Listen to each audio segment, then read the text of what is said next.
दोस्तों, आपका स्वागत है। आज आप अपने समक्ष एक सर्वाष्टक देख रहे हैं। ये हमारे पर्सनल कंसल्टेशन के लिए किसी की रिक्वेस्ट आई थी, उन्हीं का ये चार्ट है। और इस चार्ट में आज हम बताएंगे, इनका भी क्वेश्चन था कि क्या मेरी आर्थिक संपन्नता है ज़िंदगी में, क्या मैं ज़िंदगी में संपन्न हो पाऊंगा या नहीं हो पाऊंगा। तो इस चार्ट को किस तरीके से आपने देखना है, तो वीडियो को अंत तक देखिए। यही कैलकुलेशन आपको आर्थिक संपन्नता कैलकुलेट करा पाएगी। और यहाँ पे जिस फिगर का आपको ध्यान रखना है, वो ध्यान रखना है कि आपको 177 इस नंबर का ध्यान रखना है, इस बिंदु का ध्यान रखना है। अगर कुछ भावों की मैं कैलकुलेशन सिखाऊंगा, अगर उन भावों की कैलकुलेशन कर अगर आप 177 के अंक को पार कर जाते हैं तो बहुत ही अच्छा आपकी स्थिति होगी। लेकिन अगर आप 164 के अंक के दायरे को पार करते हैं, जो ये आपको नंबर लिखे हुए हैं, उन घरों की मैं आपकी कैलकुलेशन करके दिखाऊंगा, तो कहा जाता है कि अगर कुल 164 से ज़्यादा आपकी नंबर्स आते हैं तो आप डेफिनेटली संपन्न होते हैं। और आर्थिक उन्नति के लिए आपके जो नंबर्स हैं, किन घरों को आपको कैलकुलेट करना है उसको ध्यान रखिए। देखिए, आपको जो कैलकुलेट करना है, पहले घर की बिंदु को कैलकुलेट करना है, पहले घर में क्या लिखा है, उसके बाद दूसरे घर में कौन सा नंबर लिखा हुआ है उस बिंदु को कैलकुलेट करना है, ऐड करना है इन सबको। फिर आपने चौथे घर को कैलकुलेट करना है, फिर आपने अपनी कुंडली के नवम भाव को कैलकुलेट करना है, फिर आपने दसम भाव को कैलकुलेट करना है, और फिर आपने अपनी कुंडली के 11वें भाव के जो बिंदु दिए गए हैं उनको कैलकुलेट करना है। क्यों कैलकुलेट करना है, तो देखिए, पहला लग्न है, आपकी मेहनत बताता है। दूसरा जो भाव है आपकी अर्निंग्स बताता है, एक्सटेंशन ऑफ फैमिली बताता है। तीसरा डोमेस्टिक प्लेजर है। नौवां आपका भाग्य बताता है। 10वां आपका कर्म बताता है। और 11वां जो होता है आपका फाइनेंशियल स्टेटस बताता है। आपने करना क्या है, इन सभी को कैलकुलेट करना है।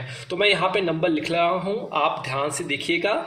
हमने यहाँ पे लिख लिया 29, हमने यहाँ पे लिख लिया 34, यहाँ पे लिख लिया हमने 28, यहाँ पे लिख लिया फिर हमने 24, और फिर यहाँ पे लिख लिया 28, और फिर हमने यहाँ पे लिख लिया 29।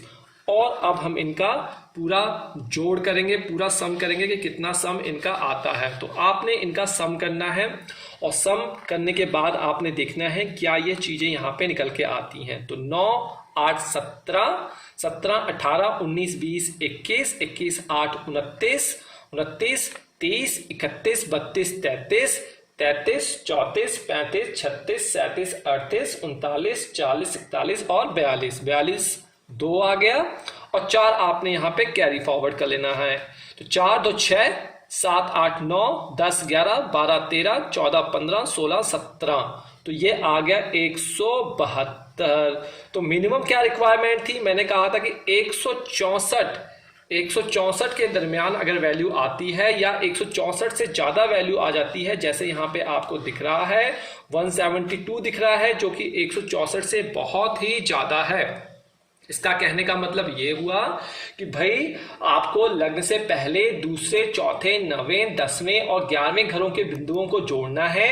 अगर कुल 164 से ज्यादा आता है तो जातक जो है वह जिंदगी में संपन्न होता है। आर्थिक उन्नति के लिए 164 की जो संख्या है, यह वित्तीय के नाम से दी गई है सर्वाष्टक में। तो यह एक रूल है, इस रूल को 164 को आपको याद रखना है।